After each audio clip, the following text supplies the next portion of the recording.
Você quer vir aqui estudar nos Estados Unidos ou quem sabe você já foi até aprovado em uma universidade americana? Super feliz, seu sonho. Mas aí chega aqui e no seu primeiro dia de aula começam a falar uma língua que você não entende. E eu não estou falando de inglês. Eu estou falando do linguajar acadêmico americano, do jargão acadêmico americano. Olá pessoal, sejam muito bem-vindos ao meu canal. Eu sou Iane Lauder, estudante internacional aqui nos Estados Unidos. Eu sou estudante de PhD na Georgia Tech e pode acreditar, eu sei exatamente o que você está sentindo agora.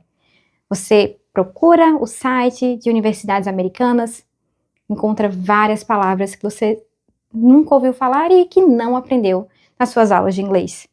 Fala com seus colegas e professores e sempre escuta termos novos. E foi por isso que eu criei o Dicionário de Jargão Acadêmico dos Estados Unidos, que aqui na Georgia Tech será enviado para todos os novos estudantes internacionais.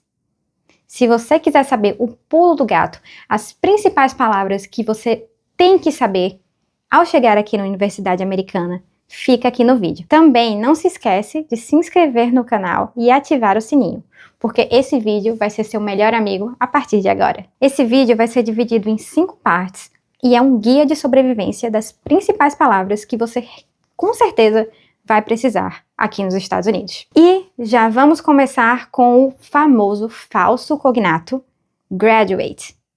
Em português, graduação, você pensa na faculdade que você fez. Mas aqui nos Estados Unidos, graduate studies significa estudos de pós-graduação. E quando você quer dizer realmente a sua faculdade, você se refere a isso como undergraduate studies. No undergraduate studies, as pessoas se dão nome de acordo com o ano que elas estão. Por exemplo, um estudante que está no primeiro ano da universidade, ele é chamado de freshman. No segundo ano, sophomore. No terceiro ano, junior. E no quarto ano, senior. E uma coisa que é interessante aqui nos Estados Unidos é que é muito comum as pessoas se introduzirem através desses adjetivos. Por exemplo, até em conversas de corredor, em festas, as pessoas se introduzem assim: Hi, my name is John. I'm a senior. E no começo eu ficava muito confusa porque ninguém tinha me ensinado isso. E eu não entendia porque uma pessoa de 20 anos estava falando que era um sênior para mim. Mas aí, com o tempo, eu fui entendendo que esses eram os termos que eram usados para os undergrads definirem os anos que eles estavam. E no PhD, as pessoas geralmente não usam esses termos mais. Primeiramente, o que é PhD? PhD nos Estados Unidos é Philosophy Doctorate e é igual, idêntico a doutorado. Porque muita gente pensa que pela nomenclatura PhD é algo a mais, tudo, mas não. PhD significa exatamente doutorado aqui. No PhD também existe algo semelhante, mas é assim. Quando o aluno está nos seus primeiros anos do PhD, na primeira parte do PhD, ele se chama de PhD Student. Quando ele se qualifica, a partir disso, ele passa a se chamar de PhD Candidate. Segunda parte, a estrutura da universidade. Você vai ouvir isso aqui também constantemente, que é University, College, School e Department. University é a coisa grande, né? Vamos supor, University of Colorado, University of Harvard. É a universidade inteira. A partir daí, a gente tem o college. College são os grandes grupos da universidade. As grandes divisões. Por exemplo, na Georgia Tech aqui a gente tem College of Sciences, que é o colégio das ciências, College of Engineering, o colégio das engenharias, College of Arts, que aí dentro desse College of Arts pode existir arquitetura, mídia, literatura, enfim. E aí dentro do College of Arts a gente vai ter essa nomenclatura menor que são as schools, as escolas. Por exemplo, dentro do College of Sciences, temos a School of Biology. A gente também tem a School of Chemistry. E os departamentos são unidades ainda menores. Por exemplo, o Department of Bioinformatics dentro da School of Biology. Mas aí, quem manda nisso tudo? Quem manda nisso tudo é o President. O President é a figura de maior autoridade dentro de uma universidade. E muito pertinho dele, a gente tem o Provost. Provost, geralmente, é como um presidente, mas ele é mais focado em assuntos acadêmicos. Porque o President, em si, é mais uma figura administrativa, uma figura política. E aí o Provost é o presidente, ou como se fosse um vice-presidente, mais focado em assuntos, de fato, acadêmicos. E o Dean, vocês já ouviram falar no Dean? O Dean é o que a gente chamaria de reitor no Brasil e é o líder dos colleges. Por exemplo, o Dean do College of Sciences. Mas uma coisa que é muito importante eu falar aqui é que essas são regras gerais, mas aqui nos Estados Unidos, essas nomenclaturas podem mudar bastante de estado para estado. Então, pode ter estado que college seja menor que school.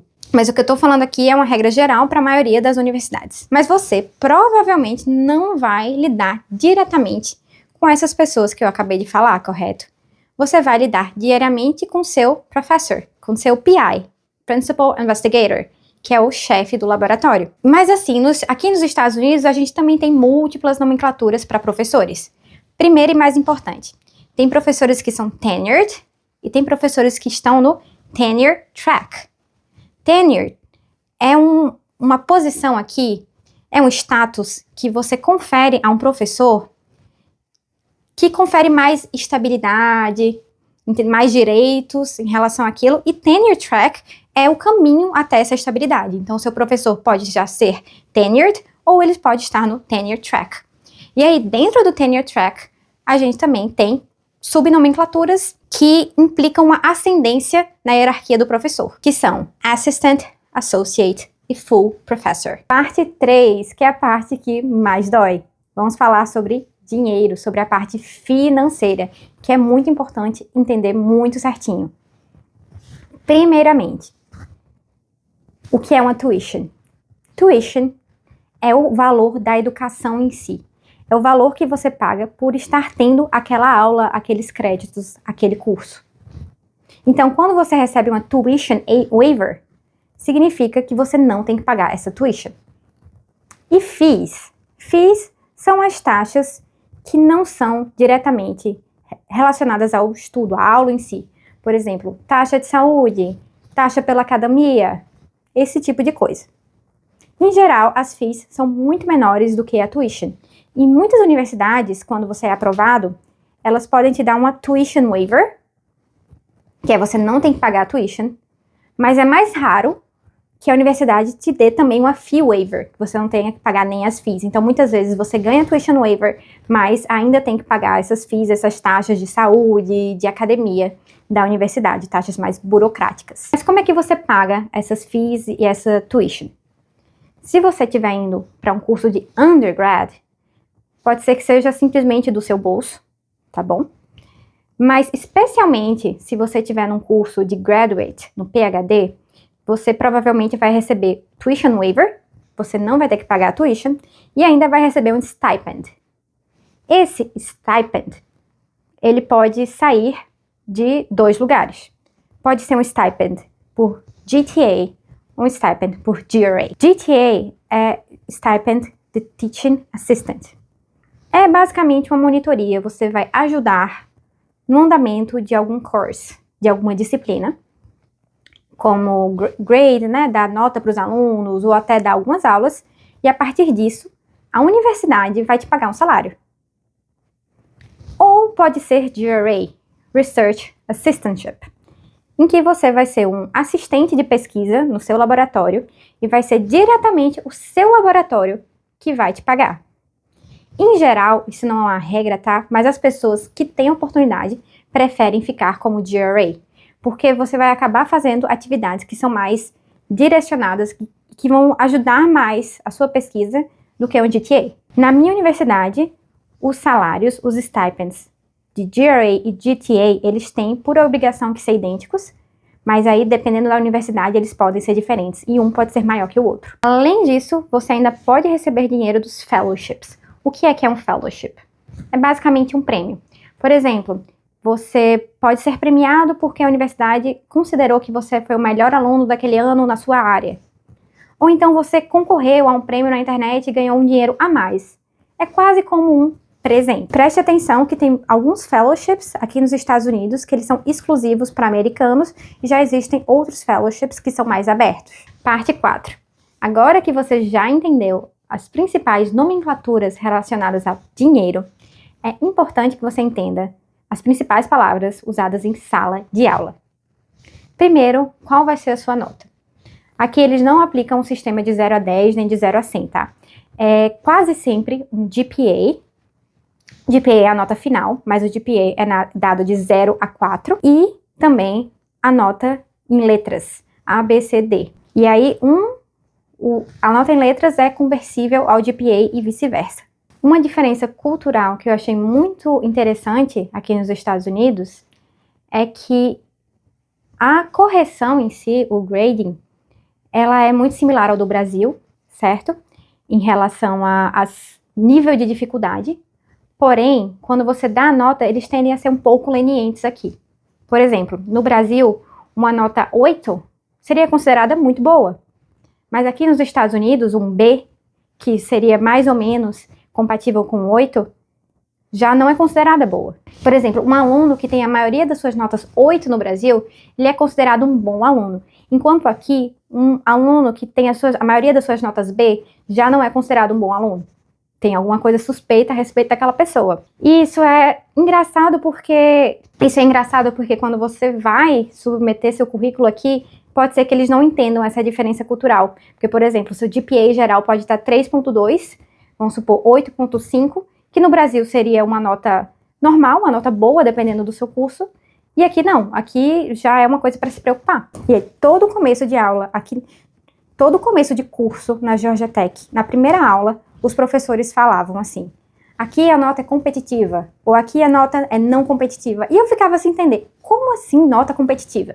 E aí é o seguinte, vamos supor que em uma sala tem 100 alunos.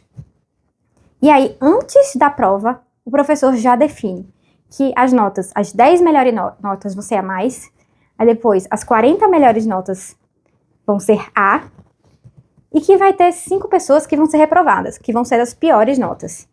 Independente da numeração em si. Se eles são as 5 piores, eles vão ser reprovados. E isso foi muito chocante para mim, até porque a gente não está acostumado com esse sistema ultra competitivo aqui dos Estados Unidos.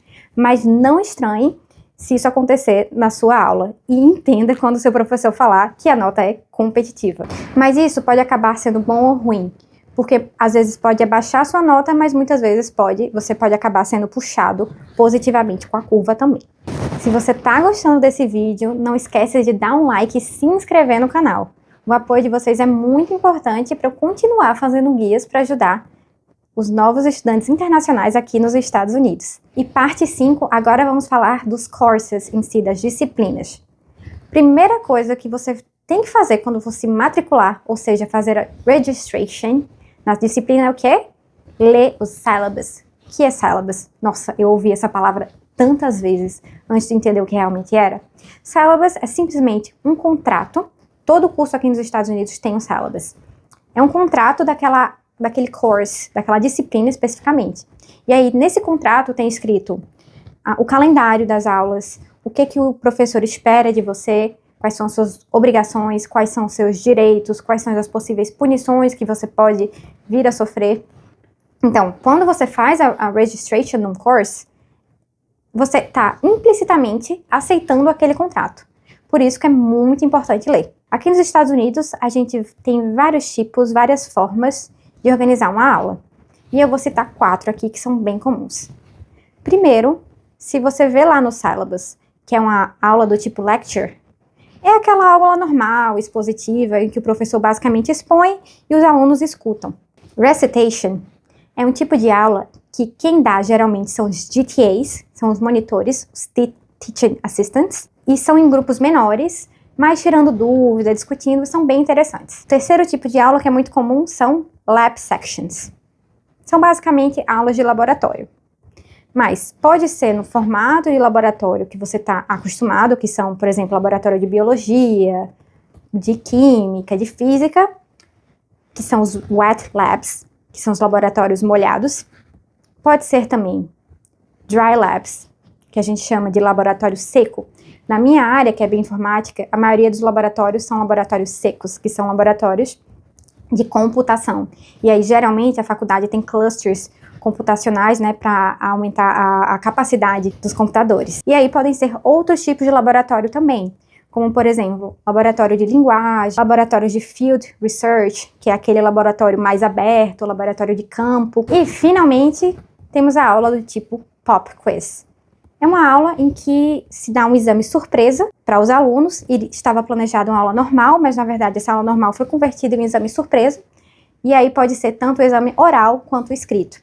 No syllabus, geralmente tem escrito se a aula pode ter um pop quiz ou não, tá? E é isso, do college até o pop quiz, você tem todo um instrumental agora para não ser pego desprevenido e não ficar mais perdido. Parabéns, agora você está preparado para o seu primeiro dia de aula nos Estados Unidos. Desejo tudo de melhor para você. Mas, de verdade, isso foi só a ponta do iceberg. Se você quiser realmente o guia inteiro, eu tenho esse documento, tá? A gente envia para todos os estudantes internacionais que estão entrando aqui na Georgia Tech, mas serve para qualquer universidade. É só comentar aqui que eu te mando também. Além disso, não se esquece de se inscrever aqui no canal, que eu estou sempre postando sobre a vida científica, a vida de estudante aqui nos Estados Unidos, além de dicas de estudo muito preciosas. Até mais, foi um prazer falar com você, espero que a sua jornada acadêmica seja também um sucesso. Até mais!